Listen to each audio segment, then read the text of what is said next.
Good morning, my loyal viewers. Welcome to the alarmist conspiracy theories and coffee. I want you to know that things are going a little bit crazy out there, but we're here to give you some sanity and to bring you the truth and a platform where you can hear what you want to hear and you can get your voice in there and find out what's really going on in the world.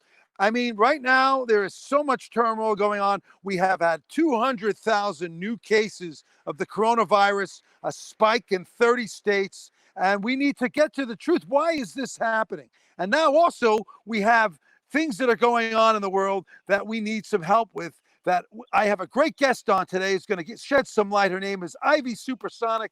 Ivy Silverstein. She has taken on giants. She has had a lot of friends who she's lost in this horrible pandemic, and she's going to share with us today exactly how she feels about everything. Bring on Ivy Supersonic. Yo, Hey, Ivy. All what right. up, Jess? What up, Jess? Ivy?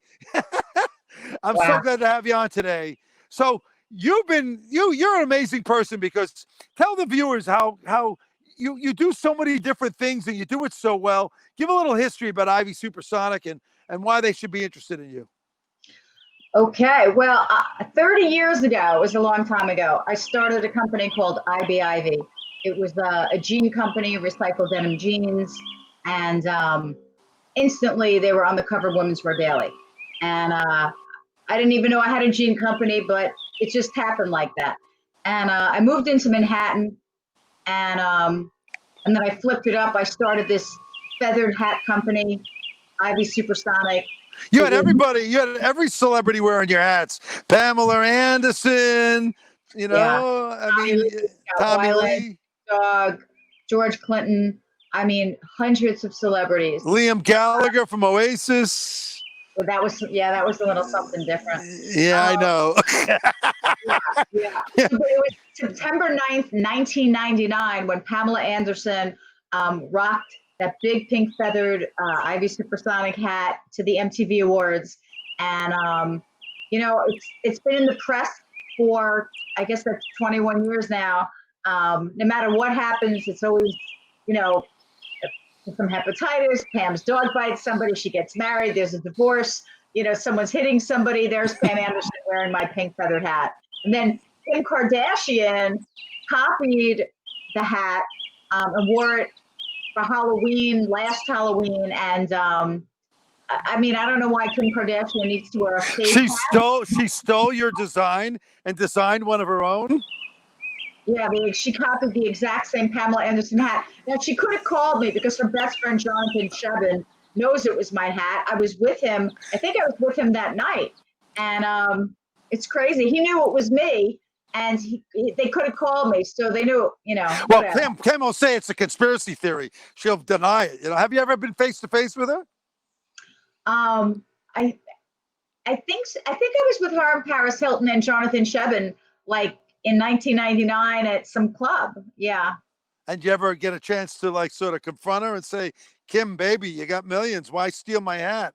This was years and years before. You know what I mean? It was like, Paris Hilton called me to get a hat when she saw Pam wearing the hat in 1999.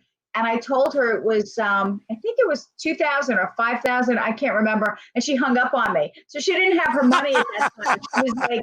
She was too young. She didn't have money. Wow. But you're pretty amazing.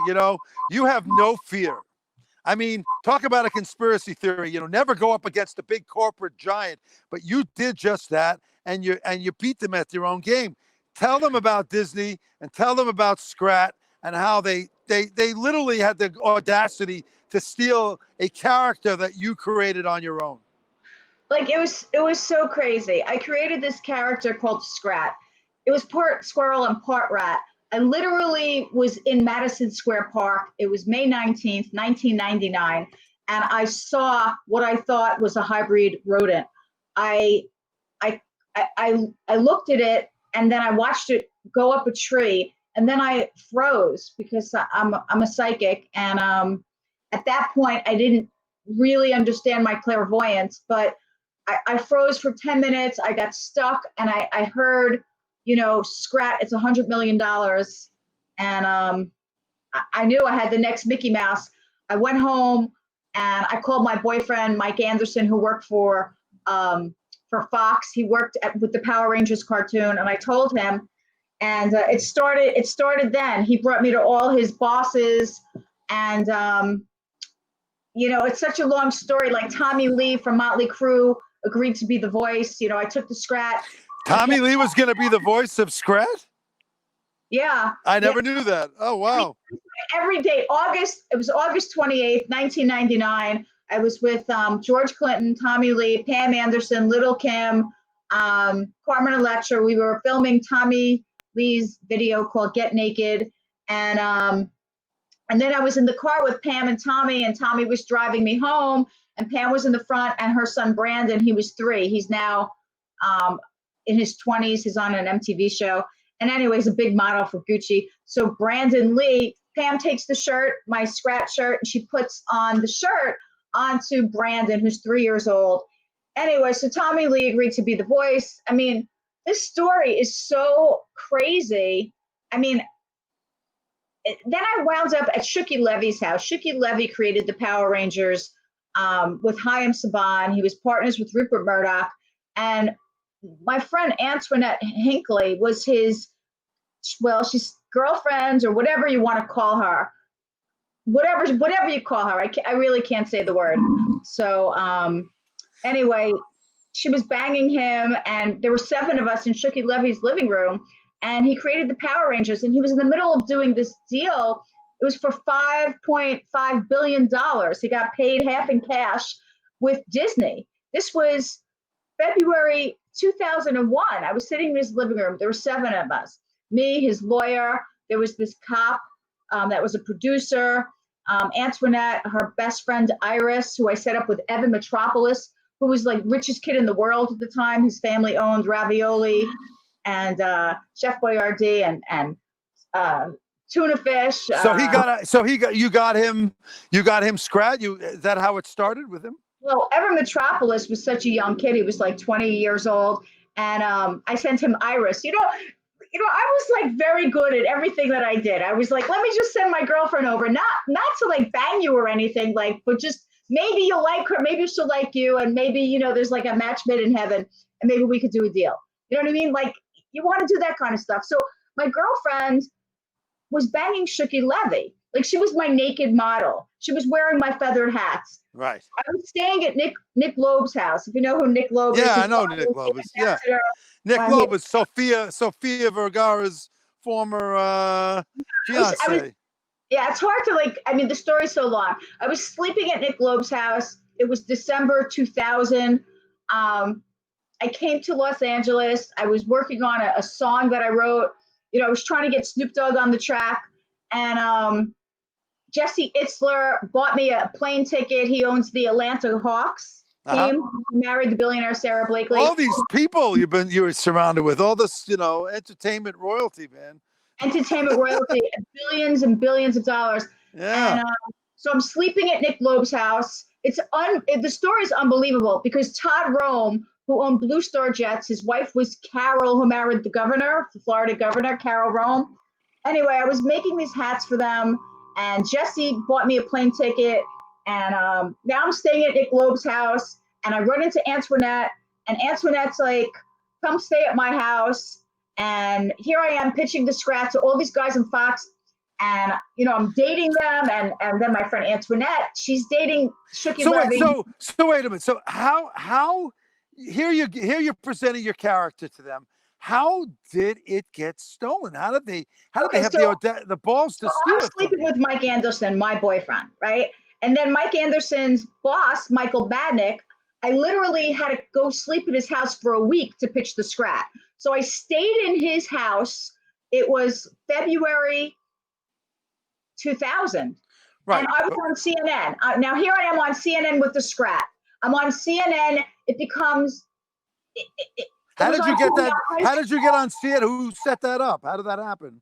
Okay, I was the publicist for the New York International Film Festival, New York International Independent Film Festival for a guy named Stuart Alston. If I'm saying it right, Stu Alston. So you were on there for the festival. I was Stu's publicist for the film festival. Right. Okay, so I had a booth at Stu's, in the Madison Square Garden for my Scrat with Jeffrey Gurian, the comedian. So Right. Jeffrey bought the booth. I had a big sign. He was doing his thing. I had my Scrat. There were 10,000 people came to Madison Square Garden.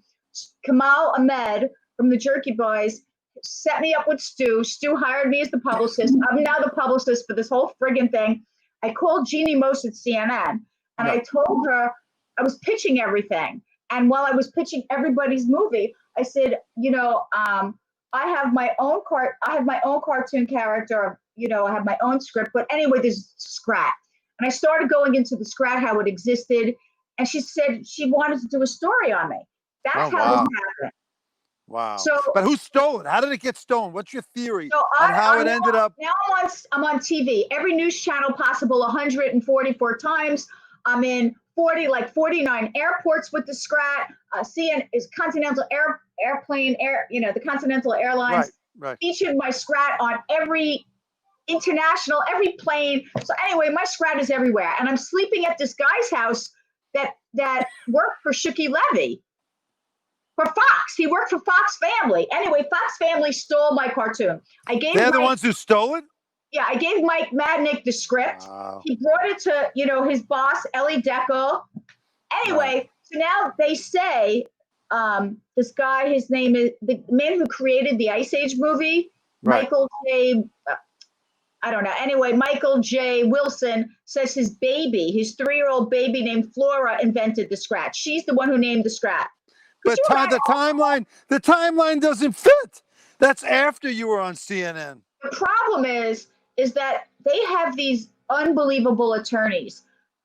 They can pay every judge. They could pay for lawyers up the yin yang. So they thought they were going to exhaust the crap out of you, and then you just go away. I'm on 21 years now. So I don't want to say they ruined my life, but they stole 21 years out of my life. Right.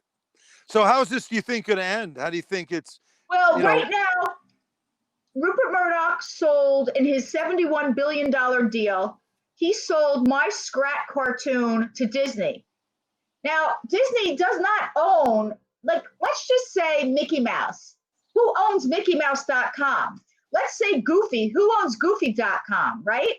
Mm-hmm. Well, they bought the Scrat, but I own Scrat.com. So can't you hold up the deal? They already sold it. They already sold it. Anyway, I own Scrat.com.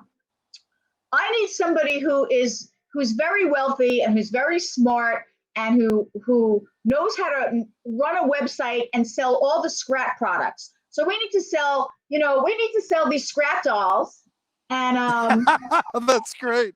We need to sell the Scrat doll, the Scrat T-shirt, everything's Scrat. We can make millions and millions. This made $10 billion. So now we can sell everything Scrat, and we can make a killing. So understand that Disney doesn't own a Scrat trademark. They own You do? zero. You own it? I have one trademark that's a federal registered trademark for my Scrat, SQRAT.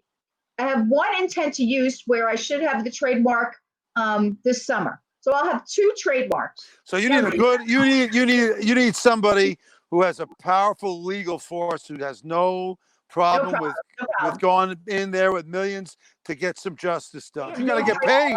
You got to get paid. There are millions of dollars that you're not getting your hands on.